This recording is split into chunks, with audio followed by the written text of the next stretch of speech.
Imagine a world where your genetic code determines everything about your life before you even take your first breath. Now, picture discovering that everything you believed about your existence was built on lies. What would you do if you found out you weren't born to serve, but were actually capable of ruling? This isn't science fiction fantasy. This is the brutal reality that Darrow faces in Pierce Brown's explosive debut novel Red Rising. And the choices he makes will either liberate an entire civilization or destroy him completely. Red Rising isn't just another dystopian novel lost in the sea of young adult fiction. It's a masterpiece that combines the political intrigue of Game of Thrones with the rebellious spirit of the Hunger Games, wrapped in a space opera that makes Star Wars look tame. Pierce Brown has crafted something genuinely revolutionary here, a story that doesn't just entertain, but challenges every assumption you have about power, identity, and what it means to be human.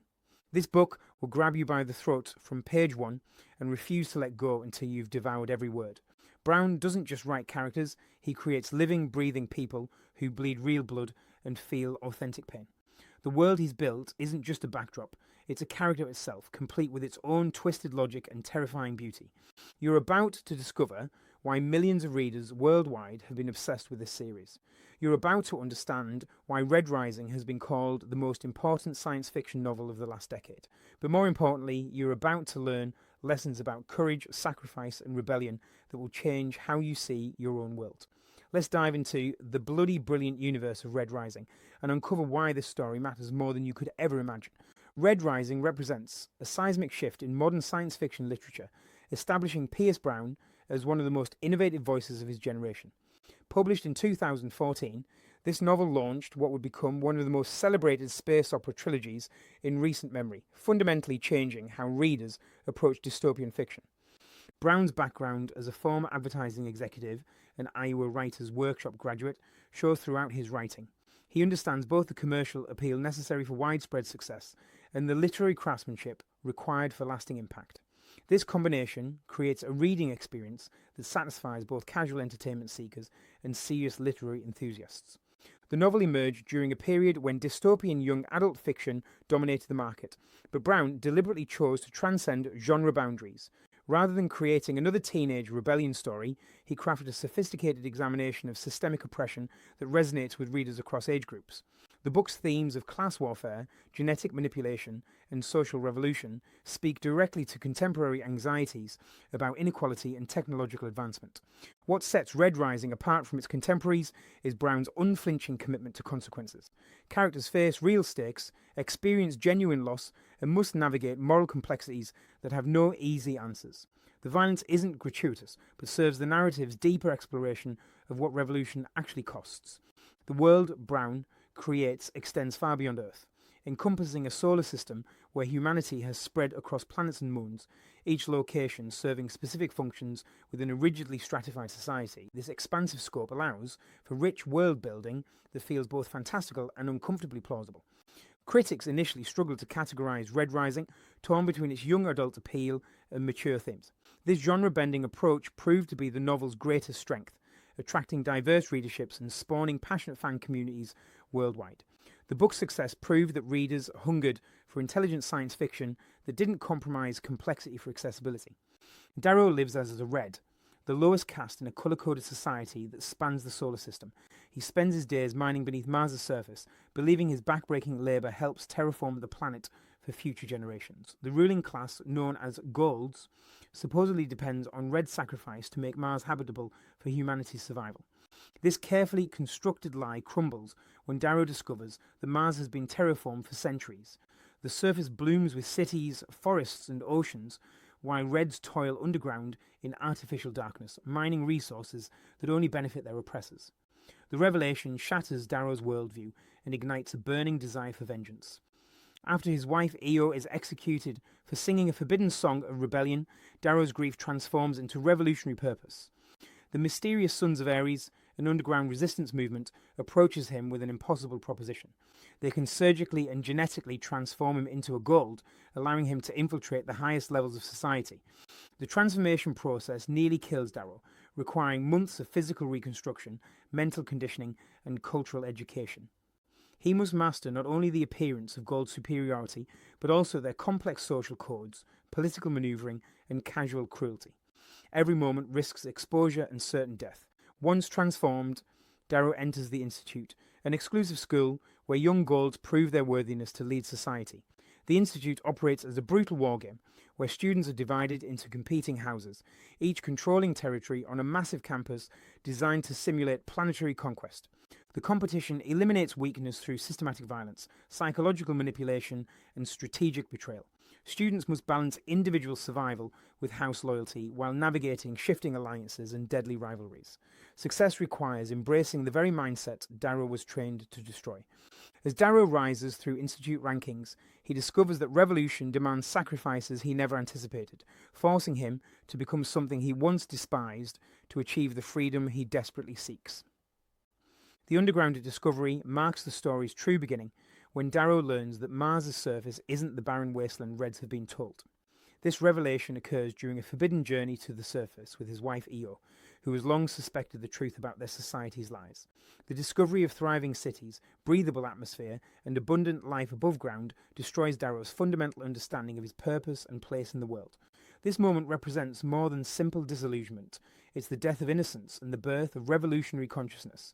Darrow realizes that his entire people have been enslaved not out of necessity, but for the convenience and profit of their rulers.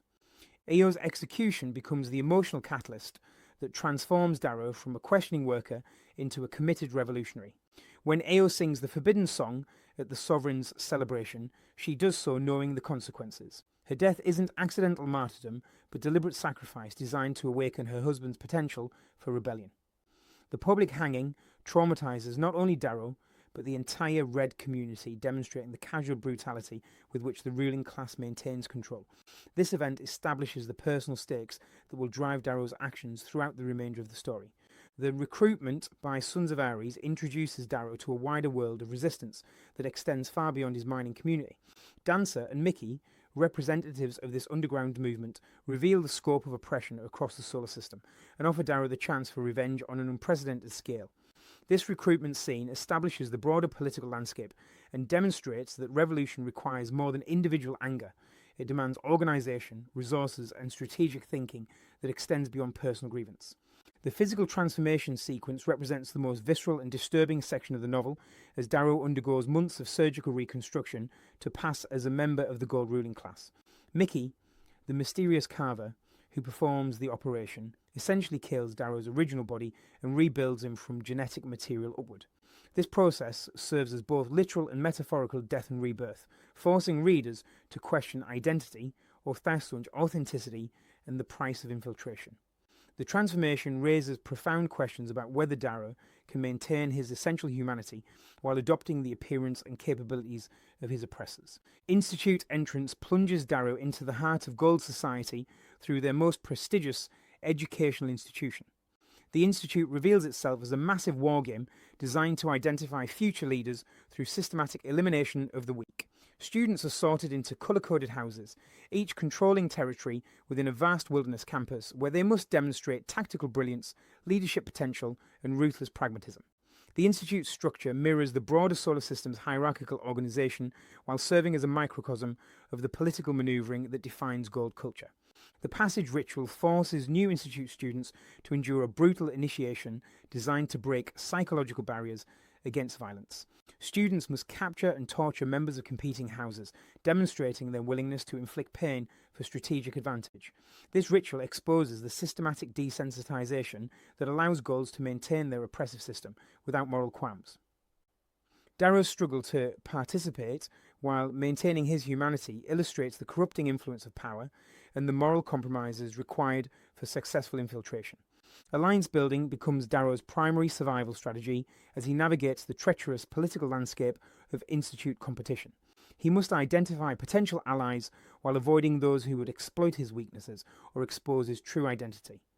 These relationships force Darrow to practice deception on a personal level, forming genuine friendships while hiding his fundamental purpose. The complexity of these alliances demonstrates that revolution often requires betraying those who trust you most, adding emotional weight to strategic decisions.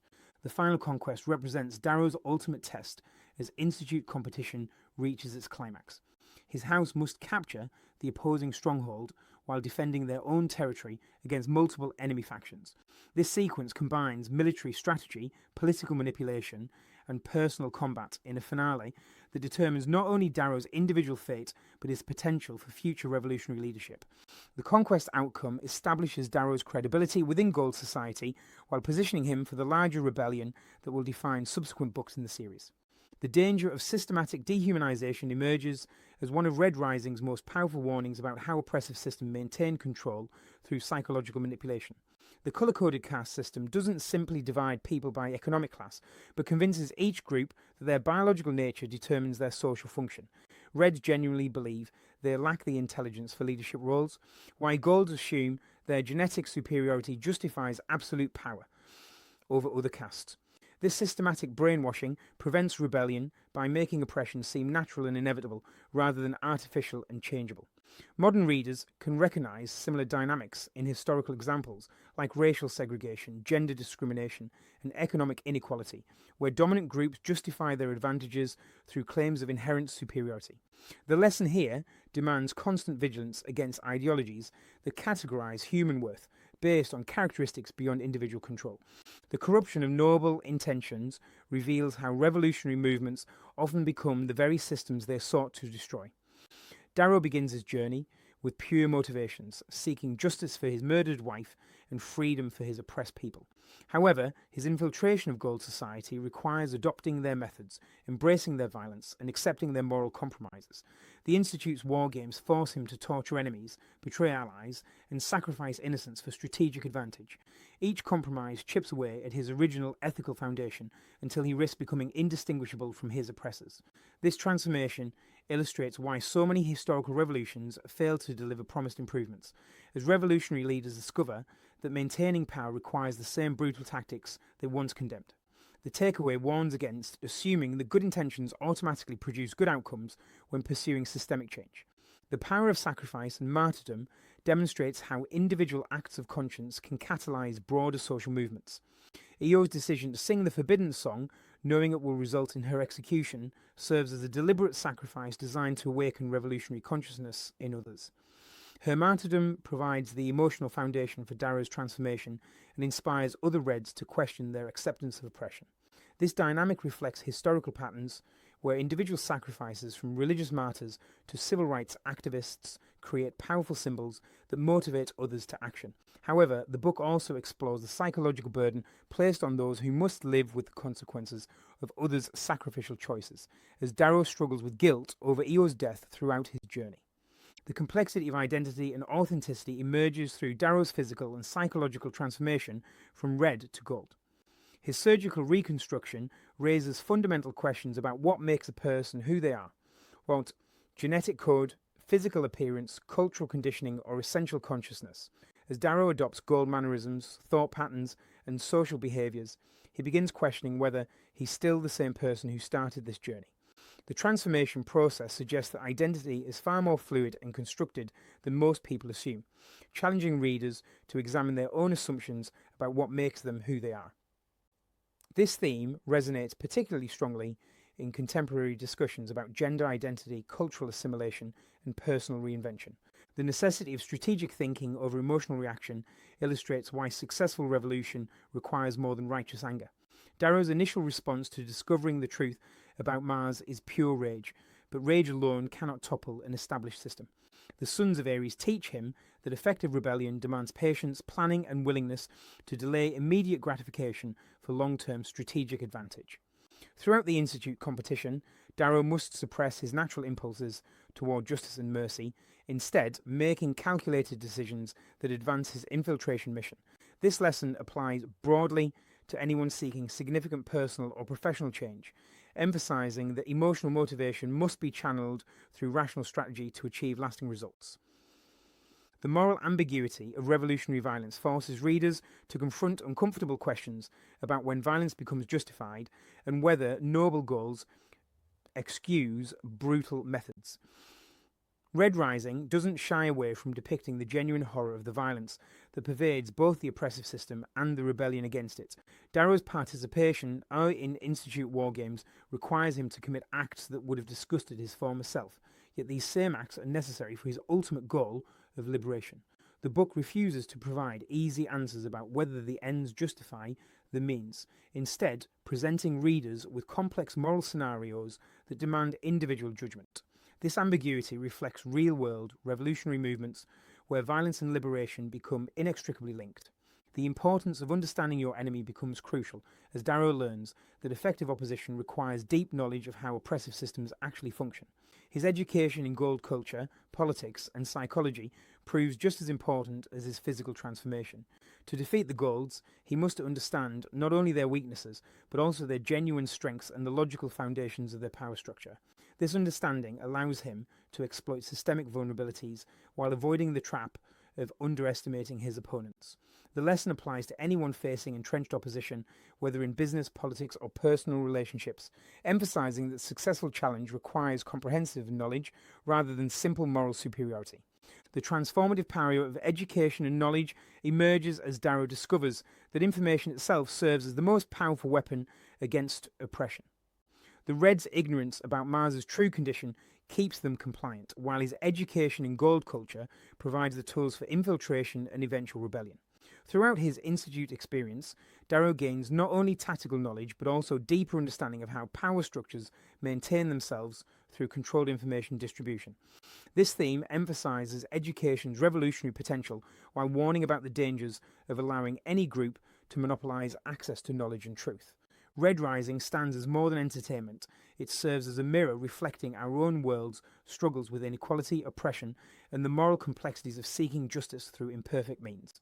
Pierce Brown has crafted a narrative that refuses to offer simple answers while demanding that readers confront difficult questions about power, sacrifice, and the true cost of freedom. The novel's enduring impact lies in its unflinching examination of how good people can be forced into morally compromising situations when confronting systemic evil. Darrow's journey from innocent worker to infiltrating revolutionary illustrates that real change often requires personal transformation that comes with genuine psychological and ethical costs. This complexity elevates Red Rising above typical dystopian fiction by acknowledging that heroes aren't born pure and don't remain untainted by their necessary actions. Brown's world building serves the story's deeper themes rather than overshadowing them. The elaborate caste system, institute war games, and interplanetary scope create a canvas vast enough to explore ideas about human nature, social organization, and revolutionary change that resonate far beyond the confines of science fiction. The book's political implications speak directly to contemporary concerns about wealth inequality, technological manipulation, and the concentration of power in the hands of privileged elites. Perhaps most importantly, Red Rising demonstrates that meaningful change requires individuals willing to sacrifice everything, including their own moral comfort, for the possibility of creating a better world for others. The book doesn't romanticize this sacrifice, but presents it honestly as both necessary and tragic. This honest portrayal of revolution's human cost makes the story's ultimate message about hope and resistance even more powerful, proving that some battles are worth fighting regardless of their personal price.